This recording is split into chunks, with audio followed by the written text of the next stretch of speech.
Seja muito bem-vinda, seja muito bem-vinda aqui a mais uma aula. Já chegou até aqui, vou pedir para você marcar meu arroba, né? Arroba Prof. Virginia Marcondes, vai marcar lá nos seus stories e vai marcar também a hashtag Rota da Aprovação, para eu saber que você já chegou até aqui. E o que nós vamos estudar? Um parecer 2 de 2007. Esse parecer é resultado da consulta, de uma consulta, né? E baseado nos documentos legais e normativos, né? É da opinião de que não há dúvida quanto à inclusão na educação infantil no âmbito da incidência das diretrizes curriculares nacionais para a educação das relações étnico-raciais para o ensino de história e da cultura afro-brasileira. Agora, para chegarem a esse pensamento, considerarem que os argumentos e as observações que fizeram lá nas escolas dão conta de que é preciso adotar mecanismos de incentivo à implementação dessas diretrizes, acompanhamento e avaliação. Bora lá estudar?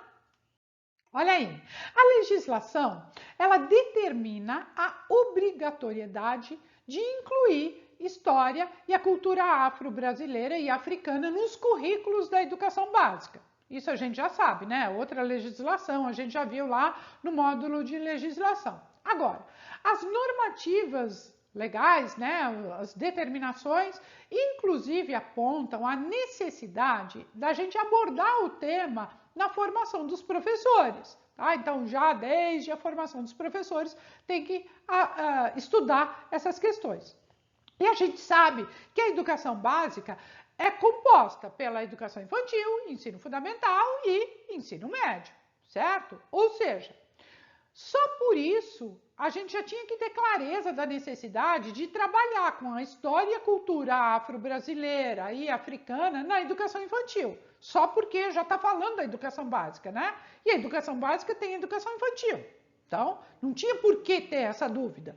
Mas surgiu a dúvida, então a legislação inclusive sugere que o ensino sistemático de história, cultura afro-brasileira e africana tem que ser trabalhado especialmente nos componentes, né, curriculares de educação artística, de literatura e história do Brasil.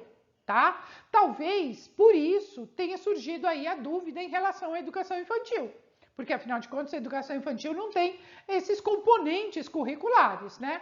Mas, embora os conteúdos da educação infantil não sejam organizados nesses componentes curriculares, os temas referentes à história e cultura africana, brasileira, têm que ser trabalhados em todas as atividades que são desenvolvidas com as crianças, que são conteúdos, né? Portanto, devem ser trabalhados no dia a dia das escolas de educação infantil, nos diferentes níveis e modalidades de ensino.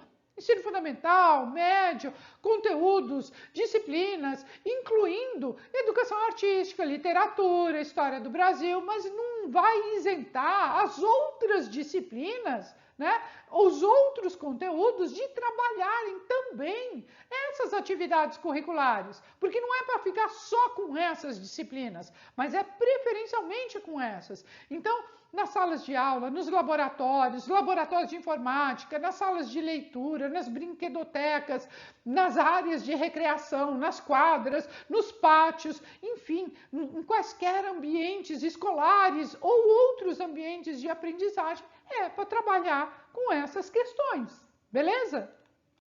Olha, a inclusão da educação infantil é importante, até porque são considerados objetivos de promover aí a igualdade racial e isso vai representar muito para a nossa sociedade de um modo geral e também para cada um, né? Porque isso traz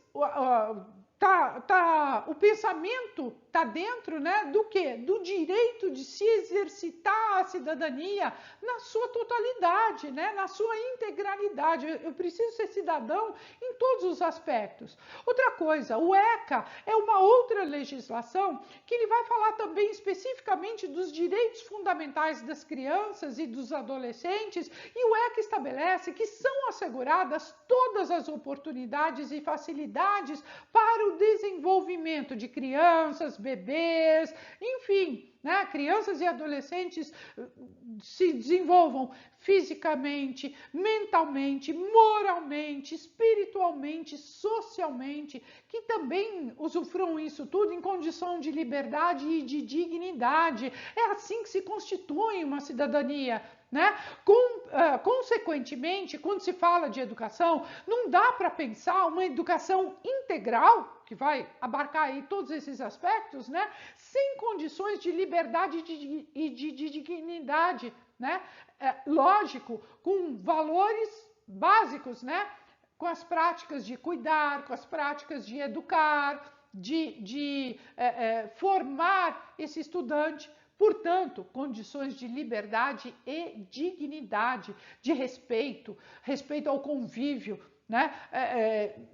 Esse convívio dentro da escola, com crianças de diversidade étnico-racial tão grande que a gente tem no nosso país, né? E impõe concepções pedagógicas, né? Procedimentos educativos, práticas de cuidar, cuidadosamente planejados. Para quê? Para a gente combater qualquer forma de preconceito, para a gente combater estereótipos, né? Para a gente positivar, para a gente equalizar a representação da diversidade étnico-racial.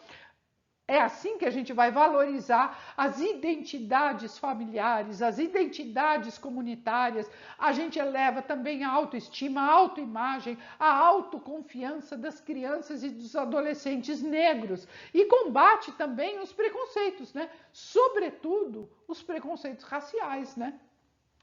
Muito obrigada por me acompanhar aqui em mais uma aula. Esse foi o parecer do MEC, né? CNE-CEB número 2 de 2007, que fala da abrangência das diretrizes curriculares nacionais, né, para a educação nas relações étnico-raciais e ensinos de história e cultura afro. Não esquece de ler o documento na íntegra, pega ali o PDF e vai para cima, que nós vamos quebrar essa banca.